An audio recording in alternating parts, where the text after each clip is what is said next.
I made flour tortillas 3 different ways to see which type of fat is best: olive oil, lard, or shortening. At the end of this video, we're going to do a breakdown of which fat makes the best tortilla based on texture, taste, stretch, how easy it is to fold, and how easy it is to roll, the main features I'm looking for in a tortilla.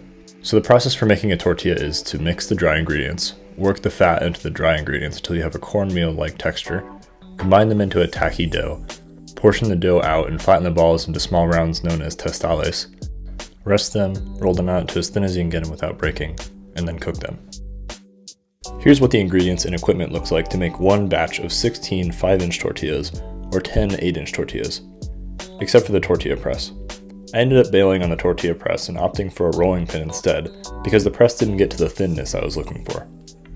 Flour tortillas develop some gluten when you work the dough, and the press didn't have enough force to stretch them as thin as I wanted, so forget about the press and just use your rolling pin. For the first batch, I used olive oil and made a few mistakes that I want to point out so you don't make them at home. First off, don't add your wet ingredients like this. In the case of a liquid fat like olive oil, you want to add it slowly and incorporate it fully into the flour, then add your water in the same manner. The goal here is to get the distribution of wet and dry as even as possible so that the dough is smooth and uniform when you knead it and portion it out. The other mistake is not rolling your tortillas thin enough. You want them really thin, almost translucent thin if you were to hold them up into some light. If the dough is made well and rested properly, this is how you get to that perfect rollable warm tortilla for a burrito. To cook them, use a comal or a cast iron pan. This is important because we want the heat distribution to be even and for the pan to hold its heat after we cook each tortilla. The tortilla should develop some small bubbles, then when you flip it should puff up pretty large, and then on the final flip it should be cooked all the way through. Have a kitchen towel ready to cover the tortillas when they're done, and stack them up on top of each other. The towel will keep some of the residual heat and moisture, and keep the tortillas nice and soft if you're going to use them fresh. The first batch didn't puff up very well, probably because they were too thick. I'll save the result for the end, but suffice it to say this was not one of the better batches. For the second batch, we're going to use lard. Lard is an animal fat that's usually rendered and separated from meat.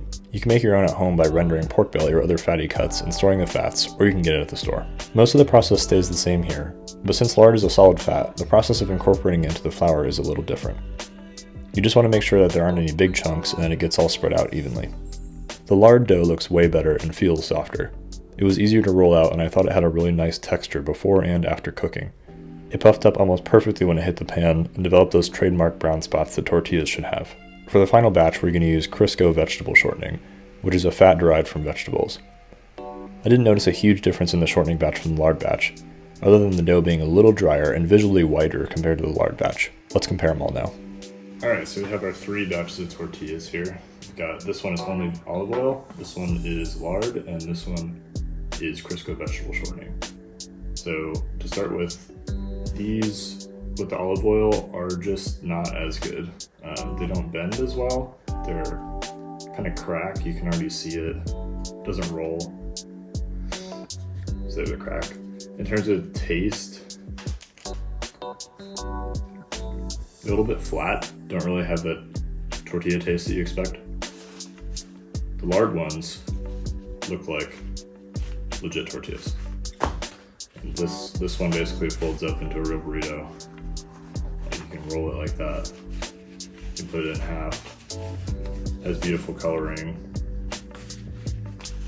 Taste-wise, it's just better. It has a better bite to it. It's not hard. Yeah, it's just better. And then the shortening ones seem like somewhere in between, kind of. You can sort of tell that the coloring is different. These are much brighter white. These kind of actually have a little bit more elasticity, I think. You can kind of pull them a little bit. They have a little bit of give like that.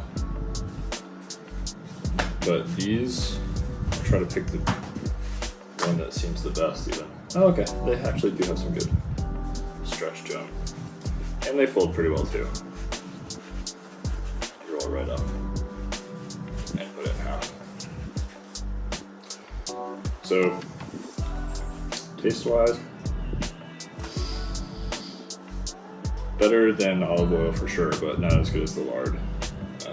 I think these are probably about as good as these if you are vegetarian, but if I was going to make tortillas for a big dinner, I would definitely go with the lard. By the way, these tortillas freeze really well. 20 to 30 seconds in the microwave gives you a perfect taco or burrito shell ready to go. If you enjoyed this video, consider liking it and subscribing to my channel for more content like this.